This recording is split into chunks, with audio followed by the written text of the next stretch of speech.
des collectivités territoriales, Monsieur le Président du Conseil économique, social et environnemental, Monsieur le ministre de l'Éducation nationale, Monsieur le ministre de la Formation professionnelle, Monsieur le ministre de l'Enseignement supérieur, de la Recherche et de l'Innovation, Mesdames, Messieurs les membres du corps diplomatique, représentants des partenaires techniques et financiers, honorables députés, membres du Haut Conseil des collectivités territoriales et du Haut Conseil et du Conseil économique, social et environnemental, Mesdames, Messieurs les recteurs, doyens faire, inspecteurs d'académie, membres du corps enseignant et du personnel administratif, Mesdames, Messieurs les représentants des partenaires sociaux, Monsieur le parrain, Mesdames, Messieurs les membres de la famille du parrain,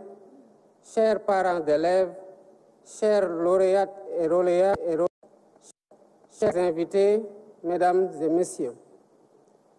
La cérémonie solennelle de distribution des prix aux lauréats du concours général est assurément un de ces importants qui rythment la vie de notre nation. Elle nous offre l'occasion de célébrer les meilleurs élèves des classes de première et de terminale qui se sont distingués par des performances exceptionnelles. Cette cérémonie n'est pas seulement une reconnaissance de votre travail acharné et de vos talents exceptionnels. Elle est aussi une célébration de l'avenir radieux que nous souhaitons bâtir ensemble pour notre cher Sénégal. Chères lauréates, chers lauréats, votre réussite est le fruit de vos efforts, de l'accompagnement de vos familles, de l'engagement sans faille de vos enseignants.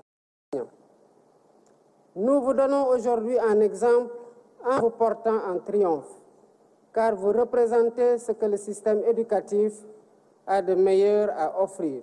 Venus d'horizons divers et de couches sociales diverses, vous êtes la preuve vivante que l'excellence est à la portée de tous ceux qui portent un rêve de réussite et persévèrent dans le travail acharné pour le réaliser. En cela, l'éducation est le socle sur lequel repose toute société juste, équitable et prospère. Elle est le rempart contre l'ignorance et les inégalités et le levier de la transformation sociale. Nous devons donc garantir à chaque enfant, qu'il soit en milieu urbain ou rural, les mêmes opportunités de réussite. Pour ce faire, nous travaillons au renforcement et à la modernisation des infrastructures scolaires, mais également à la formation des enseignants et à l'amélioration des conditions d'exercice de leur noble métier avec des contenus pédagogiques pertinents et adaptés aux défis du XXIe siècle. C'est à travers une éducation de qualité que nous formons des citoyens éclairés, conscients de leurs droits et de leurs devoirs et aptes à participer pleinement au développement de notre pays.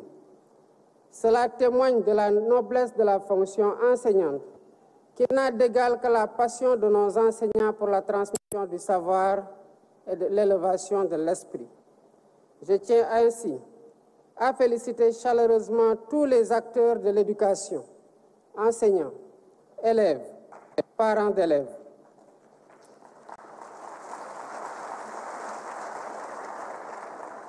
Je remercie particulièrement les partenaires ainsi que le comité d'organisation pour la réussite de cet événement phare de l'agenda républicain.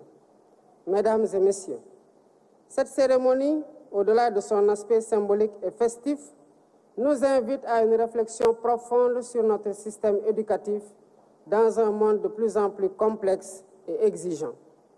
Le thème de cette année, enjeux, défis et perspectives pour une école au service de la souveraineté nationale, est d'une pertinence particulière.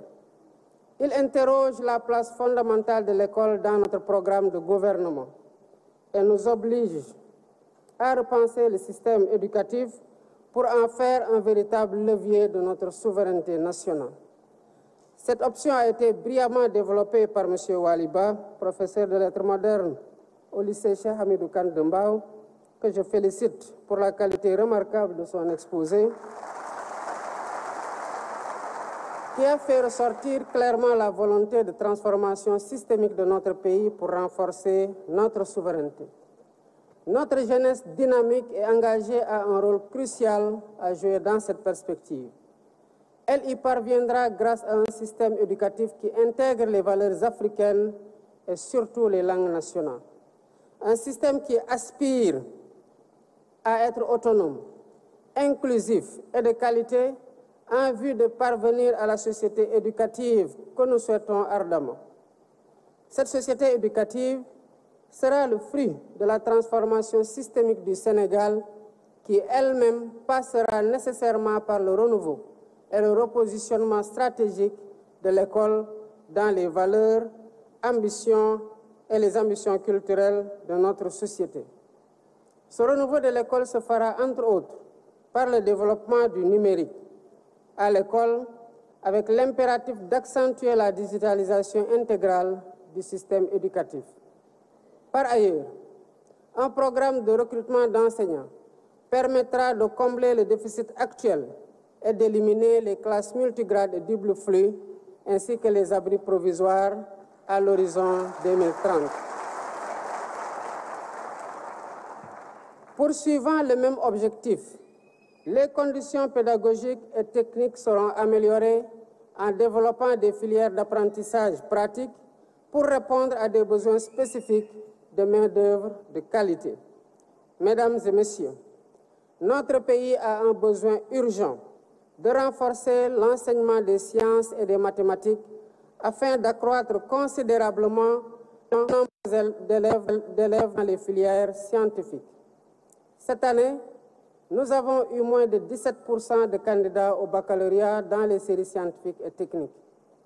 Cette régression des candidatures scientifiques au baccalauréat doit impérativement s'arrêter pour éviter d'hypothéquer nos ambitions légitimes de souveraineté alimentaire, pharmaceutique, numérique, technologique et même en matière de sécurité. Le Sénégal a besoin de scientifiques pour faire face aux défis du temps présent et à venir.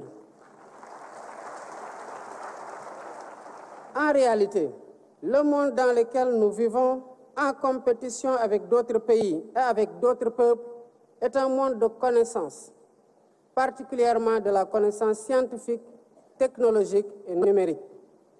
Aussi, la conquête des souverainetés auxquelles je vous invite passe nécessairement par la maîtrise des sciences, des mathématiques, des technologies et du numérique. C'est pourquoi j'invite les apprenants à redoubler d'efforts pour s'approprier les sciences, les technologies et les mathématiques. J'invite aussi les pédagogues à réfléchir sur les voies et moyens de faire de notre système éducatif un espace attractif d'apprentissage des sciences et des technologies. Un espace qui forme des élèves créatifs, dotés de capacités d'innovation. L'enseignement technique et la formation professionnelle seront des leviers d'industrialisation, de valorisation des ressources et d'amélioration de l'employabilité des diplômés. Nous comptons renforcer la carte nationale des établissements d'enseignement technique et diversifier les offres de formation pour une éducation plus inclusive et de qualité.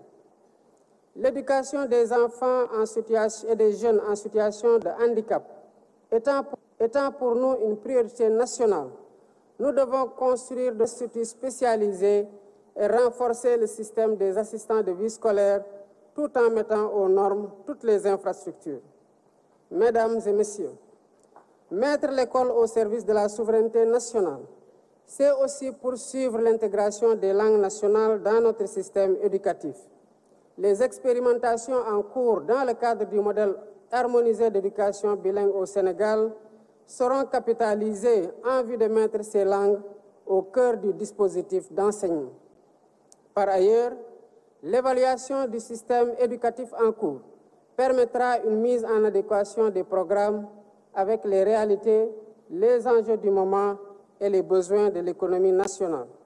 C'est dans cette perspective que j'ai instruit de renforcer le rôle et la place de la faculté des sciences et techniques de l'éducation et de la formation FASTEF et de l'UFR des sciences de l'éducation, la formation et du sport, ainsi que des écoles nationales de formation d'instituteurs en vue de l'amélioration continue de la qualité des enseignements.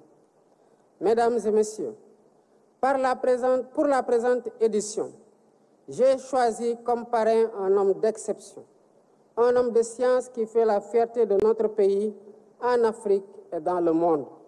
Je veux nommer le professeur Mamadou Sangaré.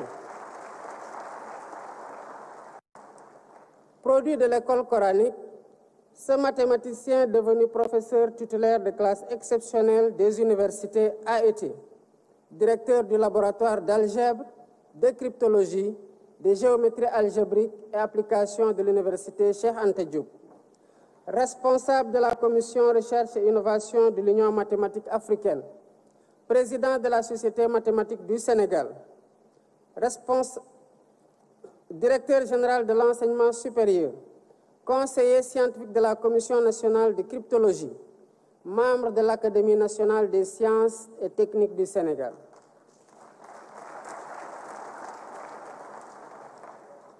Chers lauréates, chers lauréats, j'ai porté mon choix sur le professeur Mamadou Sangaré afin que son brillant parcours vous éclaire et vous inspire. Vous devrez, comme lui, toujours persévérer dans le culte de l'effort et de l'excellence pour rester parmi les meilleurs. Vous vous êtes bien distingué parmi tous les élèves du Sénégal et je tiens à vous féliciter chaleureusement. Vous faites ma fierté personnelle. Vous faites aussi la fierté de toute la nation.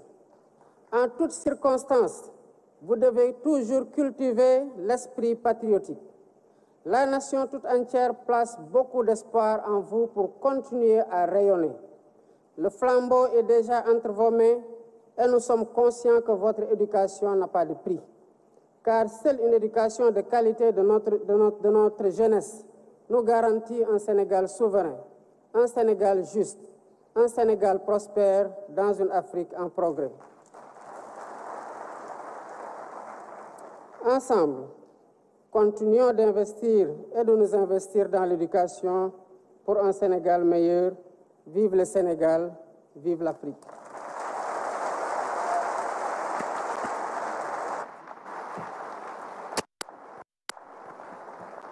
Merci beaucoup, Monsieur le Président de la République, Son Excellence, Monsieur Bassirou Diomaye Diakhar Faye, pour ces mots inspirants, surtout des mots qui donnent espoir pour la suite de notre système éducatif. Nous passons à présent à ce qui nous réunit ici, la remise officielle des distinctions des lauréats du concours général édition 2020. Et j'appelle à mes côtés M. Biaye pour la liste des lauréats de cette année. Nous commençons par les deuxièmes accessites en classe de première.